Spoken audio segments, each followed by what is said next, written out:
हरे कृष्णा। राधे राधे। वैशाख मास के कृष्ण पक्ष की नौमी तिथि को सीता नवमी पड़ती है। इस दिन को माता सीता के प्राकट्य दिवस के रूप में मनाया जाता है। इस दिन को जानकी जयंती भी कहा जाता है। रामनवमी के ठीक एक महीने बाद सीता नवमी मनाई जाती है। इस दिन विधि विधान से माता सीता और भगवान श्री राम की पूजा से सुख समृद्धि और व्यवहारिक सुख प्राप्त होता है। विवाहित महिलाओं के लिए पावन दिन सौभाग्य प्रदान करने वाला माना जाता है। वैशाख कृष्ण नवमी सीता नवमी का व्रत रखा जाता है। वैदिक पंचांग की गणना के अनुसार नवमी तिथि 24 अप्रैल को शुक्रवार को शाम 7:22 से शुरू होगी और अगले दिन 25 अप्रैल शनिवार को शाम 6:29 पर समाप्त होगी। हिंदू धर्म में सूर्योदय के समय विद्यमान तिथि को व्रत और त्यौहार के लिए सबसे उत्तम माना गया है। इसलिए 25 अप्रैल को 2026 को शनिवार के दिन सीता नवमी मनाई जाएगी। अब हम सीता नवमी की दो कथा सुनाते हैं। कथा यह है कि माँ लक्ष्मी जी का अवतार सीता माता अपने पिछले जन्म में मुनि कुशध्वजा की बहुत ही सुंदर पुत्री वेदावती थी। वे भगवान विष्णु की भगत थी। वे हर समय केवल उनकी पूजा में लीन रहती थी। उनका प्रण था कि भगवान विष्णु के अतिरिक्त किसी भी से विवाह नहीं करेगी। उनके पिता एक ऋषि थे। वे अपनी बेटी के इस प्रण को अच्छी तरह से जानते थे। उन्होंने कभी अपनी पुत्री को अपना मन बदलने के लिए विवश नहीं किया। पुत्री की इच्छा का सम्मान करते हुए उन्होंने पुत्री के लिए आए अनेक शक्तिशाली राजाओं देवताओं के रिश्तों को भी मना कर दिया। मना किए गए रिश्तों से एक रिश्ता दैत्यों के ओर से भी आया, परंतु वेदावती जी ने भी उस रिश्ते को भी मना कर दिया। उससे दैत्यों ने उसका बदला लेने के लिए वेदावती के माता पिता को मार डाला।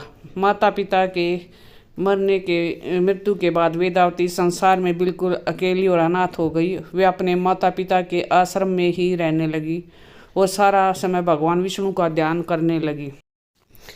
वेदावती बहुत ही खूबसूरत थी और उनकी तपस्या से उन्हें पहले से भी अधिक सुंदर बना दिया। एक बार लंका के राजा रावण ने उसे जंगल में भगवान विष्णु के लिए तपस्या करते हुए देखा तो वेदावती की सुंदरता पर मोहित हो गया और उसने वेदावती के समक्ष विवाह का प्रस्ताव रखा, परंतु उसे भी ना में जवाब मिलने पर रावण ने वेदावती की तपस्या भंग कर दी और उनके बालों को पकड़कर उन्हें घसीटने लगा।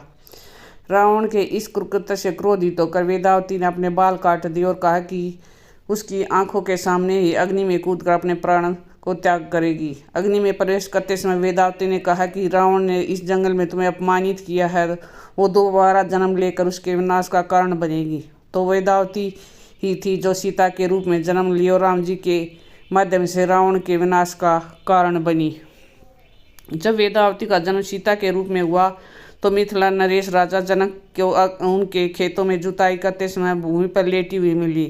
उनके दैविक सुंदरता से प्रभावित कर राजा जनक ने उन्हें अपनी पुत्री के रूप में स्वीकार कर लिया। देवी सीता के जानकी व देवी मैथिली तथा अन्य नामों से भी जाना जाता है। वे राजा जनक के भूमि पर पड़ी हुई मिली थी, इसलिए उन्हें भूमि देवी के नाम से भी जाना जाता है। इस बारे में एक और पुरानी कथा है। सीता नवमी की पुरानी कथा के अनुसार मारवाड़ क्षेत्र में एक वेदवाती श्रेष्ठ धर्मपुरीण ब्राह्मण निवास करते थे। उसका नाम देवदत्त था। वह ब्राह्मण की बड़ी सुंदर रूपगर्विता पत्नी थी। उसका नाम शोभना था। ब्राह्मण देवता जीविका के लिए अपने ग्राम के अन्य किसी ग्राम में भिक्षा के लिए गए। इधर ब्राह्मणी कुसंगत में फंसकर वह विचार में प्रवृत्त हो गई। अब तो पूरे गांव में उसके इस निंदित कर्म की चर्चाएं होने लगी, परंतु उस दुष्टा ने गांव को ही जला दिया। दुष्कर्म में से रत रहने वाली वह दुर्बुद्धि मरी तो उसका अगला जन्म चांडाल के घर में हुआ। पति का त्याग करने से वह चांडालनी बनी। ग्राम जलाने से उसे भीषण कुष्ठ हो गया और वह विचार करने के कारण वह अंधी भी हो गई। अपने कर्म का फल उसे भोगना पड़ा। इस प्रकार वह अपने कर्म के योग से दिनों दिन दारुण दुख प्राप्त करती हुई देश देशांतर में भटकने लगी। शुक्ल नवमी को तिथि थी जब समस्त पापों का नाश करने में समर्थ है।